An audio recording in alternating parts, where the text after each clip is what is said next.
Hello everyone, this is रक्षा रघुवंशी और इस lecture में हम इंडियन पॉलिटी से स्टेट लेजिस्लेचर राज्य की विधायिका के बारे में डिस्कस करेंगे। राज्य की विधायिका में हमारे दो चीजें पढ़ने वाले हैं हम इस लेक्चर में, एक तो विधानसभा, एक विधान परिषद। विधानसभा को हम लेजिस्लेटिव असेंबली बोलते हैं और विधान परिषद को हम बोलते हैं लेजिस्लेटिव काउंसिल। ठीक है, इंग्लिश में लेजिस्लेटिव काउंसिल विधान परिषद और लेजिस्लेटिव असेंबली विधानसभा। स्टेट लेजिस्लेचर मतलब कि राज्य की विधायिका, इसके बारे में हम इस लेक्चर में पढ़ने वाले हैं। देखिए, ये जो लेक्चर है हमारा ये स्टेट की लेजिस्लेचर से है। इससे पहले हमने सेंटर की लेजिस्लेचर पढ़ी थी जिसमें हमने तीन चीजें पढ़ी थी। एक तो हमने पढ़ा था प्रेसिडेंट मतलब राष्ट्रपति, दूसरा हमने पढ़े थे लोकसभा और तीसरा हमने पढ़ा था राज्यसभा। ठीक है, ये तीन चीजें थी। प्रेसिडेंट जैसे होते हैं हमारे राज्य के गवर्नर मतलब कि हमारे राज्यपाल, लोकसभा जैसी होती है हमारी विधानसभा और राज्यसभा जैसी होती है विधान परिषद। तो यहाँ पे आपको कंपेयर करके पढ़ना है लोकसभा विधानसभा से, राज्यसभा विधान परिषद से, और प्रेसिडेंट जैसे होते हैं गवर्नर, जिसके बारे में हम ऑलरेडी पढ़ चुके हैं स्टेट की एग्जीक्यूटिव में। ठीक है, स्टेट एग्जीक्यूटिव में हमने राज्य के राज्यपाल के बारे में पढ़ा था और प्रेसिडेंट के बारे में भी हम यूनियन एग्जीक्यूटिव में पढ़ चुके हैं, और जो लोकसभा है राज्यसभा इसके बारे में हम संसद में पढ़ चुके हैं, पार्लियामेंट में। ठीक है, अब हम इस लेक्चर में विधानसभा और विधान परिषद के बारे में डिस्कस करेंगे। तो चलिए स्टार्ट करते हैं। यहाँ पे सबसे पहले तो स्टेट लेजिस्लेचर या राज्य की विधायिका है क्या और इसके बारे में संविधान में कहाँ पे लिखा हुआ है। तो संविधान के भाग 6 में लिखा हुआ है, भाग 6 में, और हमारे जो यूनियन की लेजिस्लेचर है उसके बारे में भाग 5 में दे रखा है। ठीक है, यहाँ पे कहाँ से कहाँ तक है तो अनुच्छेद 168 से लेके 212 तक हमारी राज्य की विधायिका के बारे में लिखा हुआ है। राज्य विधायिका के बारे में भाग 6 में लिखा है आर्टिकल 168 से लेके आर्टिकल 212 तक। ठीक है, आर्टिकल 168 में क्या लिखा हुआ है, यहाँ पे लिखा हुआ है कि प्रत्येक राज्य के लिए एक विधानमंडल होगा। विधानमंडल में दो चीजें होंगी, एक तो विधानसभा होगी और एक विधान परिषद होगी, मतलब दो सदन होंगे, विधानसभा और विधान परिषद, और एक और कौन होने वाला है तो राज्यपाल। तो विधानमंडल जैसे हमारी संसद है, पार्लियामेंट है, उसी तरह से विधानमंडल होगा। विधानमंडल के अंदर विधान परिषद होगी और विधानसभा होगी, और एक कौन से होंगे हमारे राज्यपाल। ठीक है, राज्यपाल। तो ये तीन चीजों से मिलकर हमारा विधानमंडल बनेगा। क्लियर है, आर्टिकल 168 में ऐसा लिखा हुआ है। उसके बाद हम आते हैं नेक्स्ट 168 में विधानमंडल के बारे में बताया गया है, जिसमें क्या है आपका, एक होगी विधानसभा, एक होगी विधान परिषद और एक होंगे राज्यपाल। ठीक है, उसके बाद आर्टिकल 169 में विधान परिषद के बारे में बताया गया है। क्या क्या है विधान परिषद, इसके अंदर आर्टिकल 169 में विधान परिषद के बारे में बताया गया है, जो कि क्या है उच्च सदन है, किसके जैसा है राज्यसभा जैसा। ठीक है, उसके बाद आर्टिकल 170 में विधानसभा के बारे में बताया गया है, जो कि निम्न सदन है, किसके जैसा है ये लोकसभा के जैसा। ठीक है, तो 169 विधान परिषद जो राज्यसभा जैसा है और 170 जो है वो विधानसभा जैसा है जैसे कि लोकसभा। ठीक है, ये उच्च सदन होगा और ये निम्न सदन होगा। विधानमंडल किसके अंतर्गत आता है, किसी भी राज्य के अंदर आएगा। ठीक है, तो संसद जैसा हो गया विधानमंडल, आर्टिकल 168, 169 और 170।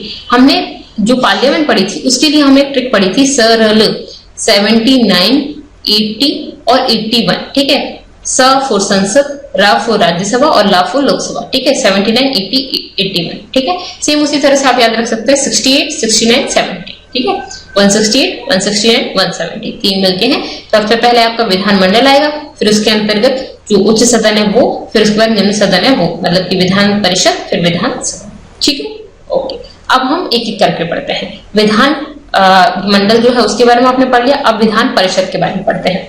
विधान परिषद क्या है, विधान परिषद राज्य विधानमंडल का उच्च सदन होगा।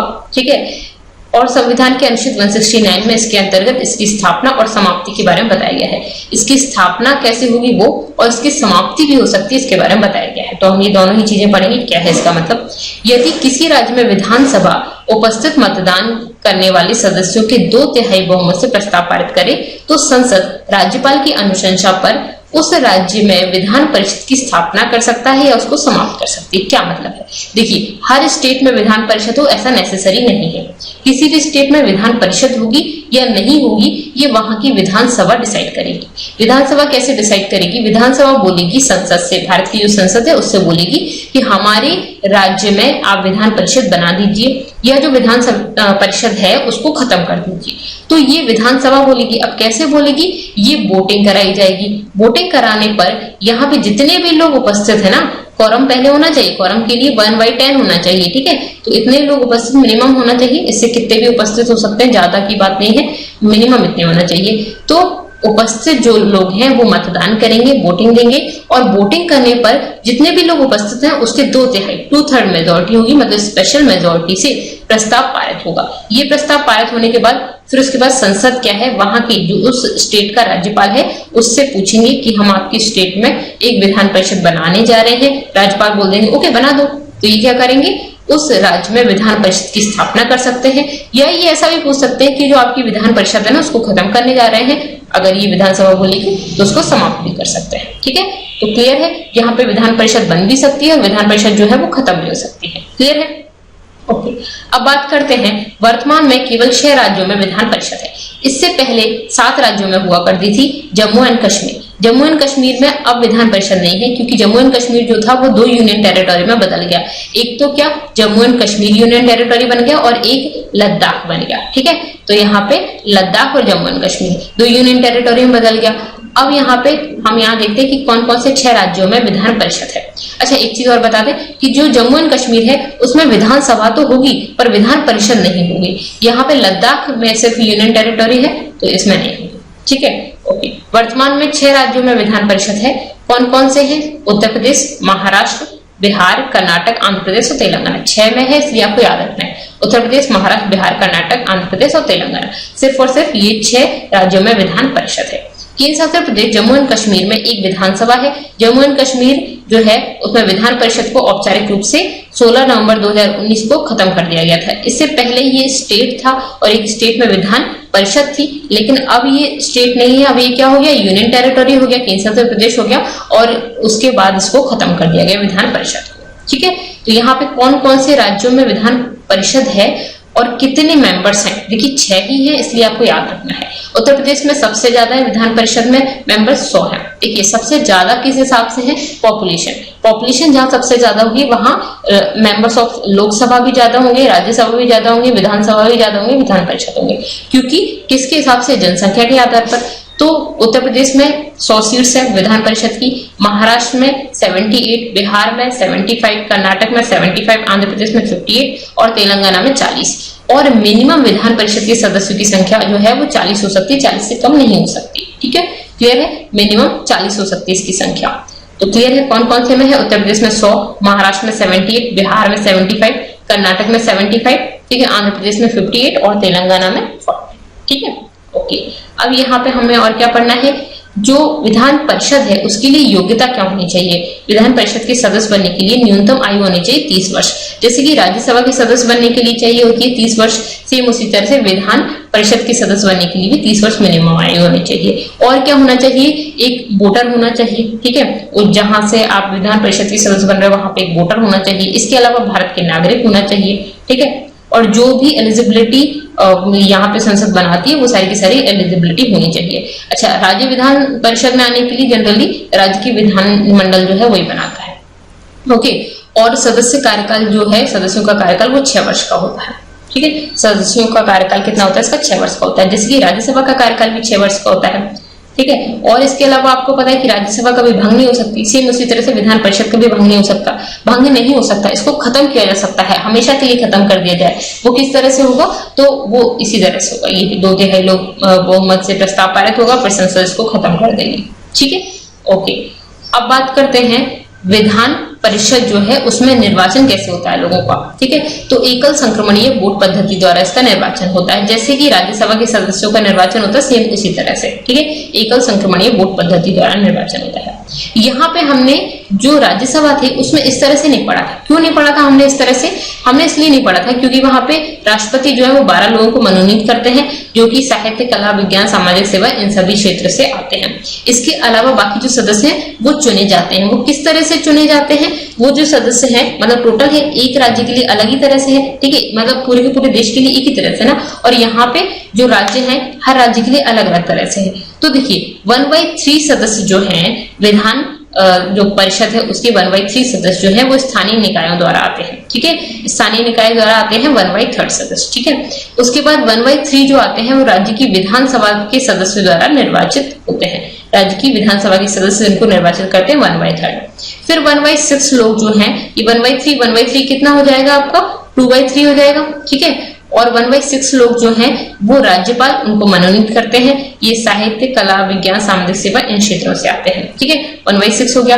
1/12 जो है वो आपके कहां से आएंगे, ये माध्यमिक स्तर या उसके ऊपर के शिक्षक जो होते हैं उनको मनोनीत किया जाता है, मतलब उनको चुना जाता है। माध्यमिक स्तर के टीचर्स या फिर उससे ऊपर के जो शिक्षक हैं, यूनिवर्सिटी वगैरह के जो टीचर्स हैं, उन सभी को जिनको 3 वर्ष का अनुभव है उनको चुना जाता है, मतलब मिनिमम 3 वर्ष का अनुभव चाहिए। और ये ग्रेजुएट्स होते हैं जिनको 3 वर्ष का अनुभव है, ठीक है। 1/12 कितना हो जाएगा 2/12 मतलब कि 1/6, ठीक है। तो 1/6 कितना हो जाएगा 2/6 मतलब कि 1/3 है ना। और यहाँ पे आपके 1/3 ये लोग हो गए, तो कितना हो जाएगा 2/3 प्लस 1/3। और ये 2/3 1/3 कितना हो जाएगा 3/3 मतलब कि 1, मतलब कि टोटल जो सदस्य हैं उनका 1/3 स्थानीय निकाय द्वारा आएंगे, 1/3 विधानसभा के सदस्य द्वारा आएंगे और राज्यपाल मनोनीत करेंगे 1/6 लोगों को। 1/12 जो लोग होंगे वो माध्यमिक स्तर के टीचर्स आएंगे और उससे ऊपर के, और 1/12 जो होंगे वो स्नातक जो ग्रेजुएट्स होंगे वो आएंगे। इनको मिनिमम अनुभव होना चाहिए 3 साल का, ठीक है। तो ये होते हैं राज्यसभा के सदस्य। क्लियर है कहां से चुनकर आते हैं। अब देखिए, प्रति दूसरे वर्ष हर 2 साल में 1/3 सदस्य जो हैं वो अवकाश ग्रहण करते हैं और उनके स्थान पर नए सदस्य निर्वाचित होते हैं। इसीलिए विधान परिषद जो है वो कभी भी भंग नहीं हो सकती। देखिए, विधान परिषद कभी भी भंग नहीं हो सकती, ये आपको पता है। जैसे कि राज्यसभा कभी भी भंग नहीं हो सकती। कार्यकाल कितना होता है 6 साल का होता है। अब कभी भंग नहीं हो रही क्या, तो एक बार जो चुनकर आया वो पूरी जिंदगी बना रहेगा? नहीं, ऐसा नहीं है, वो पूरी जिंदगी नहीं बना रहेगा। उसका टाइम ड्यूरेशन तो 6 इयर्स का है, लेकिन ये दो हर 2 साल बाद जो लोग पहले चुनकर आए थे, मान लीजिए इस साल ये 2000 साल है, 2000 में जो लोग चुनकर आए थे वो 2002 आ गया यहाँ पे, फिर 2004 आ गया और 2006 आ गया, ठीक है। तो हर 2 साल बाद ये मतलब कि ये 2006 में ये लोग इनको इनकी जगह से हटा दिया जाएगा, ये अवकाश ग्रहण कर लेंगे, इनकी जगह पे नए लोग आ जाएंगे, ठीक है। जितने लोग यहाँ से गए हैं उतने लोग यहाँ पे आ जाएंगे। फिर उसके बाद 2002 में जितने लोग गए थे वो 2008 में मतलब यहाँ पे गए थे वो 8 में चले जाएंगे, और 4 में गए थे वो 10 में चले जाएंगे। मतलब कि इन्होंने अपना ड्यूरेशन कितना कंप्लीट किया, 6 साल का ड्यूरेशन कंप्लीट किया। और क्या हुआ, और जो राज्यसभा है मतलब कि जो विधान परिषद है वो भंग नहीं हुई। सेम राज्यसभा में भी है, सेम विधान परिषद में है, ठीक है। तो ये कभी भंग नहीं होती, 6 साल का ड्यूरेशन होता है। और हर दूसरे वर्ष 1/3 लोग जो है वो अवकाश ग्रहण करेंगे। 1/3 यहाँ पे, 1/3 यहाँ पे और 1/3 यहाँ पे, मतलब कि पूरा टोटल कितना हो जाएगा, मतलब पूरे टोटल लोग जितने भी हैं उसके 1/3 करेंगे, ठीक है। ओके, अब बात करते हैं विधान परिषद में कुल सदस्यों की संख्या उस राज्य की विधानसभा के कुल सदस्यों की संख्या से 1/3 से अधिक नहीं होनी चाहिए। Very very important. Vidhan Parishad में कितने लोग होने चाहिए, तो किसी राज्य की विधानसभा में जितने भी लोग हैं उसका 1/3 मैक्सिमम हो सकते हैं, इससे ज्यादा नहीं हो सकते। साथ ही साथ किसी भी विधान परिषद के सदस्यों की संख्या मिनिमम कितनी हो सकती है, 40 हो सकती है, उससे कम नहीं हो सकती। मतलब कि 40 से ऊपर हो, ठीक है, 40 से ऊपर हो, और उसकी जो विधानसभा है उसके सदस्यों की संख्या जितनी भी, मान लीजिए 200 है किसी में, तो 200 का 1/3 इससे कम हो, ठीक है, या इसकी मतलब इतनी हो, इसके बराबर हो, या मतलब इस तरह से हो सकता है। 40 से ज्यादा नहीं हो सकती, 40 से कम नहीं हो सकती, सॉरी। और जो टोटल नंबर्स हैं उसकी विधानसभा में उसके 1/3 से ज्यादा नहीं हो सकती, ठीक है। तो इतने मेंबर्स हो सकते हैं विधान परिषद के। क्लियर है? ओके, अब बात करते हैं विधान परिषद की किसी भी बैठक में। अच्छा, एक और क्वेश्चन आ सकता है यहाँ पे कि 40 मिनिमम है, ठीक है, और विधान परिषद में 80 सदस्य हैं, तो 1/3 करके देखो, तो 40 से तो कम आ रहे हैं। अब क्या करें, तो अब ऑब्वियस है 40 से कम तो हो ही नहीं सकते, तो 40 तो होने ही पड़ेंगे, ठीक है। ओके, अब यहाँ पे विधान परिषद की किसी भी बैठक के लिए कम से कम कुल सदस्य का 1/10 उपस्थित होना चाहिए। ऑब्वियसली कोरम होना चाहिए, गणपूर्ति 1/3। तो विधान परिषद की बैठक करें, विधानसभा की करें, लोकसभा की करें, राज्यसभा की करें, 1/3 तो उपस्थित होनी चाहिए। एक चीज और बता दें, इसमें एक्सेप्शन था पहले, जो जम्मू कश्मीर था ना उसमें 36 ही थे विधान परिषद में। अब तो जम्मू कश्मीर में है ही नहीं विधान परिषद, तो ये बात ही खत्म हो गई। पहले कितने हुआ करते थे, 36, एक्सेप्शन था ये, ठीक है। ओके, अब विधान परिषद अपने सदस्यों में से 2 को सभापति और उपसभापति बनाता है, मतलब एक सभापति बनाते हैं और एक उपसभापति बनाते हैं। अच्छा, विधान परिषद की सभापति और उपसभापति दोनों ही उनके सदस्यों में से कोई एक होता है, ठीक है। लेकिन राज्यसभा के सभापति कौन होते हैं, वाइस प्रेसिडेंट ऑफ इंडिया, तो ये आपके राज्यसभा के सदस्य नहीं होते, लेकिन विधान परिषद के सदस्यों में से एक सभापति बनता है और एक उपसभापति बनता है। ठीक है, अधिकतम 6 माह तक किसी भी विधेयक को रोक सकता है। मतलब कि जो विधान परिषद है उसमें कोई विधेयक आता है विधानसभा से, वो अधिकतम 6 महीने तक रोका जा सकता है। ठीक है, अब पढ़ते हैं विधानसभा के बारे में। हमने विधान परिषद के बारे में पढ़ लिया, अब विधानसभा क्या होती है। विधानसभा जो होती है वो राज्य के विधानमंडल का निम्न सदन होती है। इसके बारे में आर्टिकल 170 में बताया गया है। ठीक है, इसके गठन की व्यवस्था की गई है। निम्न सदन है मतलब कि लोकसभा जैसा है। अब लोकसभा के पास राज्यसभा से काफी ज्यादा स्पेशल पावर्स होती है लोकसभा के पास, जैसे कि धन विधेयक सिर्फ लोकसभा में ही आता है। ठीक है, लोकसभा में जो मंत्री वगैरह जो चुनकर आते हैं वो लोकसभा में आते हैं, तो लोकप्रिय सदन होता है। तो सेम इसी तरह से जो विधानसभा है उसमें भी ज्यादा पावर्स होंगी विधान परिषद से। ठीक है, योग्यता कितनी होती है जो आपकी विधानसभा उसके मेंबर बनने के लिए मिनिमम आयु 25 वर्ष होती है। लोकसभा के लिए भी 25 वर्ष होती है। और क्या क्या होती है, तो भारत का नागरिक हो, पहली चीज वो दिवालिया ना हो, पागल ना हो, किसी लाभ की पद पर ना हो। ठीक है, किसी भी मंत्री और राज्य विधानमंडल के जो सदस्य हो उनको छोड़कर किसी भी लाभ के पद पर ना हो। ठीक है, उसके बाद न्यायालय में उसको पागल घोषित ना किया गया हो। ठीक है, किसी विदेशी राज्य की नागरिकता उसने ले ली हो और हमारे देश की नागरिकता खत्म कर दी हो, तो इस तरह का ना हो, मतलब कि भारत का नागरिक हो। ठीक है, इसके अलावा संसद में जो भी योग्यताएं बताई गई हैं वो योग्यताएं उसके पास होनी चाहिए। ठीक है, तो वो पर्सन क्या होगा, विधानसभा का सदस्य बनने की लायक होगा। ठीक है, इसके अलावा एक आता है लोक प्रतिनिधित्व अधिनियम। ठीक है, जन प्रतिनिधित्व अधिनियम या लोक प्रतिनिधित्व अधिनियम बोलते हैं हम इसको, प्रतिनिधित्व अधिनियम। ये क्या है, ये आपका 1951 का है। ठीक है, इसके अंतर्गत जो विधानमंडल के सदस्य हैं उनके लिए कुछ और योग्यताएं बताई गई हैं।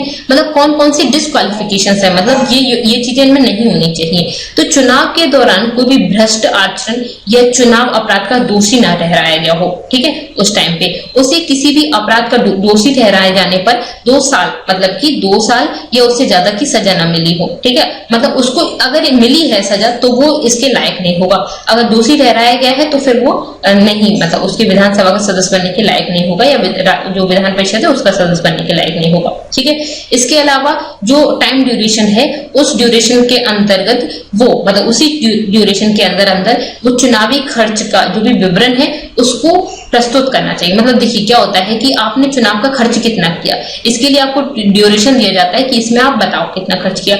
उसमें अगर वो नहीं बता पाता है ये चीजें तो वो इसके लिए निहरता हो जाएगी, मतलब कि जो ये एलिजिबिलिटी है वो उसको फुलफिल नहीं कर रहा है, तो फिर वो पर्सन विधानसभा का या विधान परिषद का सदस्य नहीं बन सकता है। ठीक है, तो ये जो सारी चीजें हैं वो जन प्रतिनिधित्व अधिनियम 1951 में दे रखी है। इनका निर्वाचन कैसे होता है, तो जनता द्वारा होता है। इलेक्शंस होते हैं, जैसे कि जो सीएम के इलेक्शंस है वो यही होते हैं, जो चीफ मिनिस्टर उनके इलेक्शन, और पीएम के इलेक्शन लोकसभा के होते हैं। ठीक है, उसके बाद सदस्यों का कार्यकाल कितना होता है, 5 वर्ष का होता है। जो लोकसभा उसके सदस्यों का कार्यकाल भी 5 वर्ष का होता है। विधान परिषद के सदस्यों का कार्यकाल कितना होता है, 6 वर्ष का होता है। ठीक है, और राज्यसभा का भी 6 वर्ष का होता है। यहाँ पे कुछ इनकी स्पेशल पावर है। आर्टिकल 352 इसके तहत राष्ट्रीय आपातकाल लगता है। अगर राष्ट्रीय आपातकाल लग रहा है उस टाइम पर संसद द्वारा विधानसभा का कार्यकाल एक समय में 1 वर्ष के लिए बढ़ाया जाता है। ठीक है, ऐसे ही लोकसभा का भी बढ़ाया जाता है। कार्यकाल कितना, एक समय में 1 वर्ष के लिए बढ़ाया जाता है अगर राष्ट्रीय आपातकाल लग रहा है तो। लेकिन आपातकाल अगर खत्म हो जाता है तो उस टाइम पे क्या होगा, तो उस टाइम पे ये मैक्सिमम 6 महीने तक बढ़ाया जा सकता है, उससे ज्यादा नहीं। ठीक है, मैक्सिमम 6 मंथ तक बढ़ाया जा सकता है। प्रत्येक राज्य में विधानसभा की कम से कम 60 और अधिक से अधिक 500 सदस्य हो सकते हैं। किसी भी राज्य में विधानसभा बन रही है उसके मिनिमम 60 मेंबर्स होंगे, और ज्यादा से ज्यादा मेंबर कितने हो सकते हैं, 500 हो सकते हैं। यहाँ पे कुछ एक्सेप्शन है, जैसे कि गोवा में 40 है। अब इनकी जनसंख्या ही नहीं है इतनी, तो कैसे करते हैं। ठीक है, 10 लाख पे 1 सदस्य होता है ना, और मिजोरम में 40 है, सिक्किम में 32 है, तो विधानसभा तो बनाएंगे ना, तो इनमें कम मेंबर्स हैं। ठीक है, गोवा, मिजोरम और सिक्किम में। तो यहाँ पे हमारा वैसे जनरली जो होता है वो 60 से कम नहीं होना चाहिए, 500 से ज्यादा सदस्य नहीं होना चाहिए। ठीक है, क्लियर है। अब विधानसभा में एक सदस्य जो होता है वो आंग्ला भारतीय समुदाय से होता है, जो कि राज्यपाल द्वारा मनोनीत किया जाता है। राष्ट्रपति लोकसभा में 2 सदस्यों को मनोनीत करते हैं। ठीक है, और यहाँ पे राज्यपाल जो है वो 1 सदस्य को मनोनीत करते हैं। आर्टिकल 333 ये आंग्ल भारतीय समुदाय से होता है। राष्ट्रपति जो करते हैं वो भी आंग्ल भारतीय समुदाय से होता है। इनकी संख्या बहुत ही कम है देश में। ठीक है, इसीलिए ये जो है ये 1 सदस्य जो होता है विधानसभा में और 2 सदस्य होते हैं लोकसभा में मनोनीत किए जाते हैं। विधानसभा की अध्यक्षता, अच्छा इनको मनोनीत क्यों किया जाता है, इलेक्शन से ही आ जाए ना ये, तो इलेक्शन में इनके जीतने के चांसेस बहुत कम होते हैं, क्योंकि आपको पता है हमारे यहाँ जो इलेक्शंस होते हैं उनमें ज्यादातर वोट किस हिसाब से दिया जाता है, धर्म के आधार पर, ठीक है, कास्ट के हिसाब से। तो ये लोग जीत के लोकसभा और राज्यसभा में जा पाए या विधानसभा विधान परिषद में जा पाए, ये बहुत बड़ी बात है, ठीक है। तो जनरली नहीं जीत पाते, तो इसीलिए इनको मनोनीत किया जाता है। विधानसभा की अध्यक्षता करने के लिए एक सदस्य एक उपाध्यक्ष होता है, एक सदस्य होता है और एक उपाध्यक्ष होता है। इसी तरह से लोकसभा के अध्यक्ष के लिए अध्यक्ष था और एक उपाध्यक्ष था, ठीक है, स्पीकर था और डिप्टी स्पीकर था, जिनका निर्वाचन सदस्यों द्वारा किया जाता है। तो ये भी इसके सदस्य होते हैं, इनका निर्वाचन सदस्य करते हैं, इसी जो आपकी विधानसभा है उसके सदस्यों में से होता है। लोकसभा के सदस्यों में से ही होता है लोकसभा के अध्यक्ष और उपाध्यक्ष का निर्वाचन। और राज्यसभा के अध्यक्ष और उपाध्यक्ष का, तो उपाध्यक्ष का तो उनके सदस्यों में से ही होता है, लेकिन अध्यक्ष जो होते हैं, जो स्पीकर होते हैं, जिनको हम चेयरमैन बोलते हैं, वो वाइस प्रेसिडेंट होते हैं। तो उनका इलेक्शंस राज्यसभा के लोग तो करते हैं वाइस प्रेसिडेंट का इलेक्शन, लेकिन वाइस प्रेसिडेंट ही क्या बनते हैं, उनके अध्यक्ष बनते हैं, स्पीकर बनते हैं, ठीक है। ओके, कोई भी विधेयक धन विधेयक है या नहीं, ये कौन बताता है, अध्यक्ष बताते हैं। तो राज्य के जो अध्यक्ष होंगे वही बताएंगे कि कोई भी विधेयक धन विधेयक है या नहीं, ठीक है। ये जो धन विधेयक आता है वो राज्यपाल की अनुमति से विधानसभा में रखा जाता है। धन विधेयक आपको पता है लोकसभा में आता है तो राष्ट्रपति की अनुमति के साथ रखा जाता है, और लोकसभा के जो अध्यक्ष होते हैं वो बताते हैं कि ये विधेयक धन विधेयक है या नहीं। अब धन विधेयक विधानसभा में रखा गया, विधानसभा ने पास कर दिया, उसके बाद ये विधान परिषद में जाएगा, अगर उस राज्य में विधान परिषद है तो। इन सिर्फ 6 राज्यों की बात है, बाकी में तो विधान परिषद है ही नहीं। विधान परिषद में जाएगा, विधान परिषद को 14 दिन के अंदर अंदर उसको हाँ करना ही होता है, नहीं करेगी तो ये पास हो जाएगा, ठीक है। उसके बाद विधानसभा की किसी भी बैठक के लिए कम से कम कुल सदस्य का 1/10 उपस्थित होना चाहिए। यहाँ पे मैंने आपको ऑलरेडी बताया, विधानसभा हो, विधान परिषद हो, लोकसभा हो, राज्यसभा हो, सब में जनभूति मतलब कि क्वोरम उपस्थित होना चाहिए 1/10, ठीक है। ये मतलब जितने भी मेंबर्स हैं उनका 1/10 उपस्थित होना चाहिए, तभी मीटिंग होगी, तभी उसकी बैठक होगी। विधानसभा का सत्र जो होता है साल में कम से कम 2 बार बुलाना जाना चाहिए। ऐसा ही लोकसभा का है, राज्यसभा का है, विधान परिषद का है, विधानसभा का है, कम से कम 2 बार बुलाया जाना चाहिए। हमने पढ़ा था संसद में कि हमारे यहाँ 3 सत्र होते हैं, एक बजट सेशन होता है, एक जो विंटर सेशन होता है, और एक उसके बाद आपका समर वाला होता है। तो आपके 3 सेशन होते हैं, ठीक है।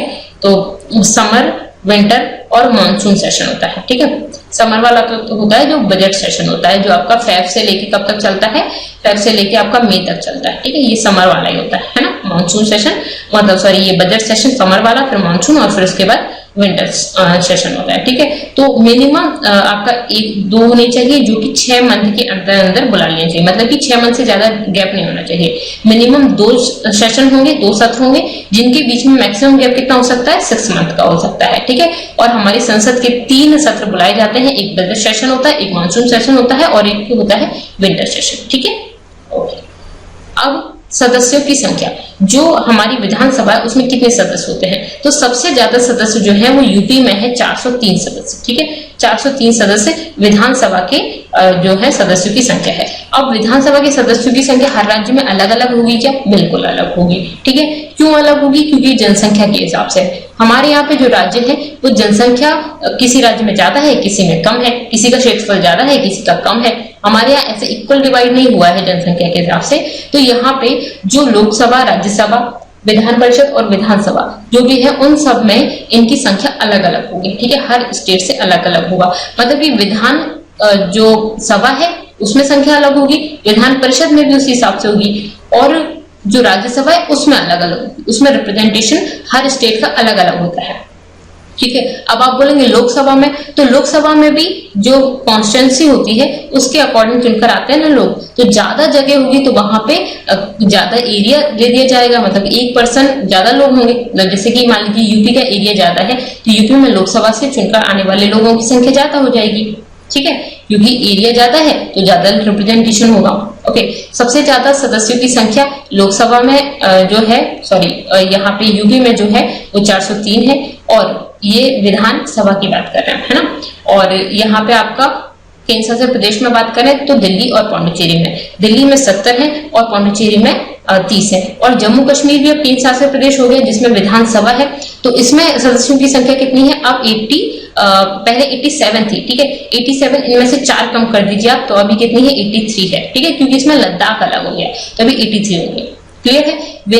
बिना विधानसभा के सदस्य निर्वाचित हुए बिना कोई भी मंत्री 6 महीने तक अपने पद पर काम कर सकता है। मतलब क्या है, कोई भी मंत्री बन रहा है, कोई भी किसका मंत्री बन रहा है, किसी राज्य में कोई मंत्री बन रहा है, ठीक है, जैसे फाइनेंस मिनिस्टर बन रहा है, कोई भी बन रहा है, तो वो अगर विधानसभा का सदस्य नहीं है या विधान परिषद का सदस्य नहीं है, तो इस तरह से अगर सदस्य नहीं है तो वो 6 महीने तक अपने पद पर काम कर सकता है। 6 महीने के अंदर अंदर उसको सदस्यता लेनी पड़ेगी विधानसभा से, किसी स्टेट में विधान परिषद है तो उससे भी ले सकता है। जनरली विधानसभा से ली जाती है क्योंकि 6 ही राज्य हैं जिनमें विधान परिषद है, बाकी तो किसी में है ही नहीं, ठीक है। ओके, तो ये हो गया। सेम इसी तरह से क्या केंद्र में भी होता है? तो बिल्कुल होता है, 6 महीने के अंदर अंदर उसको सदस्यता लेनी होती है। फिर आता है 84वां संविधान संशोधन 2001। इसके अनुसार 2026 तक विधानसभा के सदस्यों की संख्या में कोई परिवर्तन नहीं किया जाएगा। इसमें जो विधानसभा के सदस्यों की संख्या है वो 2001 में जो यहाँ की पॉपुलेशन थी उसके अकॉर्डिंग है, ठीक है। तो ये अब इसके बाद जितनी भी जनसंख्या बढ़ जाए स्टेट्स की, लेकिन यहाँ पे जो विधानसभा है उसके सदस्यों की संख्या नहीं बढ़ेगी। ये जनरली बढ़ा दिया जाता है, अभी 2026 तक किया गया है, ठीक है, 2001। क्लियर है? तो ये उतनी ही रहेगी, मतलब इतनी रहेगी 2026 तक। उसके बाद देखेंगे या तो इसको बढ़ा दिया जाएगा इनकी संख्या को, या फिर इस टाइम ड्यूरेशन को बढ़ा दिया जाता है। जनरली इस टाइम ड्यूरेशन को ही बढ़ा दिया जाता है। क्लियर है? यहाँ पे और राज्यों की बात करें तो आंध्र प्रदेश में 175 है, तेलंगाना में 119 है। आप अपने अपने स्टेट का याद रख लीजिए। मध्य प्रदेश में 230 है, ठीक है।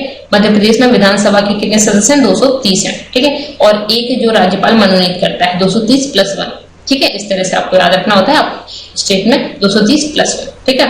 उसके बाद केरल में 140 है, कर्नाटक में 224 है, ठीक है। जम्मू कश्मीर में 87 था, अब 83 हो गया आपका, ठीक है। ओके, ठीक है। अब नेक्स्ट देखते हैं हम इनके काम क्या होते हैं, विधानसभा के काम क्या होता है। तो सबसे पहला काम विधानसभा है, मतलब कि विधान बनाने का काम करेगी। तो विधि निर्माण, कार्यपालिका पर नियंत्रण रखती है कि काम ठीक हो रहा है या नहीं, एग्जीक्यूटिव पर नियंत्रण रखती है, ठीक है। उसके बाद संवैधानिक संशोधन जो करने होते हैं वो यही करती है। कौन से संवैधानिक संशोधन? जो हमारी स्टेट लिस्ट है उसमें जो भी विषय है उस पर कानून बनाती है, उस पर विधि निर्माण करती है। संविधान में जो स्टेट की लेजिस्लेचर उससे रिलेटेड जो भी काम है उस पर संशोधन करने का काम करती है। निर्वाचन संबंधी अधिकार है, मतलब कि जो इनका निर्वाचन है सदस्यों का, उसके निर्वाचन संबंधी अधिकार विधानसभा के पास होते हैं। तो इनके काम होते हैं। ओके, अब बात करते हैं Jammu and Kashmir reorganisation act 2019। देखिए इसके बारे में हम देख लेते हैं। यहाँ पे ये जम्मू एंड कश्मीर में लेजिस्लेटिव असेंबली है, लेजिस्लेटिव काउंसिल नहीं है, इससे पहले हुआ करती थी। ये जो अधिनियम आया रीऑर्गेनाइजेशन एक्ट 2019, इसके अनुसार जो जम्मू कश्मीर था वो 2 केंद्रशासित प्रदेशों में बंट गया, जम्मू कश्मीर और लद्दाख, ठीक है। इसमें जम्मू कश्मीर में एक विधानसभा होगी, ये एक विधानसभा होगी, और लद्दाख जो होगा वो केवल लेफ्टिनेंट गवर्नर द्वारा प्रशासित किया जाएगा, जैसे कि बाकी सारे जो आपके बाकी सारे केंद्रशासित प्रदेश हैं वो किए जाते हैं सेम उसी तरह से, ठीक है। दिल्ली और पौंडुचेरी में एक विधानसभा है, यहाँ पे जम्मू कश्मीर में भी विधानसभा होगी। ओके, केंद्रशासित प्रदेश लद्दाख में लेह और कारगिल 2 जिले हैं। लद्दाख जो है वहां पे लेह और कारगिल 2 जिले आते हैं, जबकि बाकी सारे जो 20 जिले हैं ना वो सब जम्मू कश्मीर में हो गए, ठीक है। उसके बाद जम्मू कश्मीर राज्य को आवंटित 6 लोकसभा सीट्स में से एक जो लोकसभा सीट्स है वो किसके पास पहुंच गई? लद्दाख के पास पहुंच गई। एक लोकसभा सीट लद्दाख के पास पहुंच गई और बाकी सारी जो 5 थी वो जम्मू कश्मीर के पास है, ठीक है।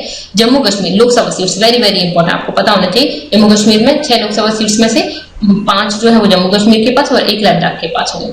जम्मू कश्मीर का उच्च न्यायालय जो हाई कोर्ट है वो दोनों केंद्रशासित प्रदेशों के लिए है, मतलब कि जम्मू कश्मीर के लिए भी है, लद्दाख के लिए भी काम करेगा ये। जम्मू कश्मीर का जो प्रशासन है भारतीय संविधान के अनुच्छेद 239A के अनुसार रहेगा। 239A जो है वो मूल रूप से किसके लिए बनाया गया था? पौंडुचेरी के लिए बनाया गया था, जो किस पे कभी काम करेगा? जम्मू कश्मीर पे भी काम करेगा, इसका प्रशासन भी होगा।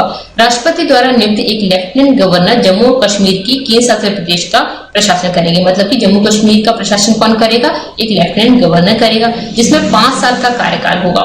विधानसभा जो होगी वो, इसमें एक विधानसभा भी होनी है जो कि सार्वजनिक व्यवस्था और पुलिस को छोड़कर राज्य सूची के किसी भी मामले पर कानून बना सकती है, ठीक है। जो सार्वजनिक व्यवस्था और पुलिस इन दोनों को छोड़ दिया जाए तो बाकी किसी भी मामले पे कानून बना सकती है। लेफ्टिनेंट गवर्नर जो होंगे मुख्यमंत्री और मंत्रिपरिषद को विधानसभा के सदस्यों द्वारा नियुक्त करेंगे। ठीक है, मुख्यमंत्री को और उनकी मंत्रिपरिषद मतलब कि आपकी जो विधानसभा है वो उसको विधानसभा के सदस्यों में से नियुक्त करेंगे। मतलब विधानसभा के सदस्यों में से मंत्रिपरिषद चुनी जाती है, जैसे कि लोकसभा में से मंत्रिपरिषद चुनी जाती है हमारे सेंटर के लिए, और मुख्यमंत्री भी उसी में से चुनकर जाता है। जो भी पार्टी जीतती है उसमें जो भी उनका मुखिया होता है उसको मुख्यमंत्री बना दिया जाता है, जो भी वो नाम सजेस्ट करती है उनको।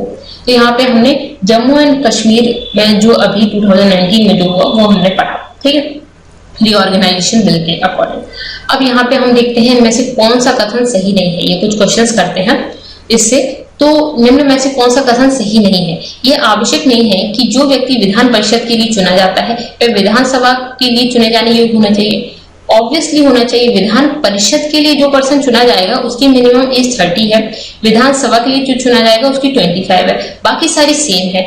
तो इसके लिए तो योग्य होना ही चाहिए, तभी इसके लिए योग्य हो सकता है। तो ये आवश्यक नहीं है, ये है आवश्यक, मतलब ये गलत हो गया, तो ये आंसर हो जाएगा। बाकी देख लेते हैं। लाभ का पद धारण नहीं करना चाहिए, तो बिल्कुल नहीं करना चाहिए, ये बात सही है।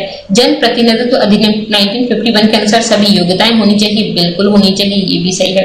विधानसभा का सदस्य बनने वाला व्यक्ति भी संबंधित राज्य के निर्वाचन क्षेत्र में एक मतदाता होना चाहिए, बिल्कुल होना चाहिए, ये भी सही है। ठीक है, तो इसमें से ए आंसर ही गलत है, इसका मतलब यही सही हो जाएगा। ओके, नेक्स्ट देखते हैं। 10वीं अनुसूची के तहत किसी व्यक्ति की विधानसभा सदस्यता रद्द करने का निर्णय कौन ले सकता है। अच्छा, विधानसभा की सदस्यता को रद्द कौन कर सकता है, तो उस राज्य का राज्यपाल या उसका मुख्यमंत्री या विधानसभा का अध्यक्ष या उच्च न्यायालय के मुख्यमंत्री। तो विधानसभा के जो अध्यक्ष हैं वही उसकी सदस्यता को रद्द कर सकते हैं, तो ऑप्शन सी आपका सही हो जाएगा। ठीक है, उसके बाद विधान परिषद के सदस्य अपना इस्तीफा सौंपते हैं। किसको ये अपना इस्तीफा सौंपते हैं? विधान परिषद के सदस्य। विधान परिषद के अध्यक्ष को, राष्ट्रपति को, मुख्यमंत्री को, राज्यपाल को, तो इन सभी को नहीं सौंपते। विधान परिषद के सदस्य है ना, तो विधान परिषद के अध्यक्ष को ये अपना इस्तीफा सौंपेंगे। ठीक है, तो ऑप्शन ए सही हो जाएगा। ठीक है, तो यहाँ पे ये हमने क्वेश्चंस किए और विधानसभा के बारे में पढ़ा, विधान परिषद के बारे में पढ़ा। ठीक है, इसको से रिलेटेड हमने यहाँ पे सारी चीजें पढ़ ली हैं। अब हम नेक्स्ट लेक्चर्स में विधानसभा और विधान परिषद जो है उनके अध्यक्ष के बारे में डिस्कस करेंगे। थोड़ा थोड़ा सा ही है डिस्कस करने के लिए, तो हम ये चीज पढ़ेंगे। उसके बाद उसके जो सेशंस होते हैं उनके बारे में पढ़ेंगे। ठीक है, हमारा जो फाइनेंस बिल क्या होता है, मनी बिल क्या होता है, उसके बारे में पढ़ेंगे।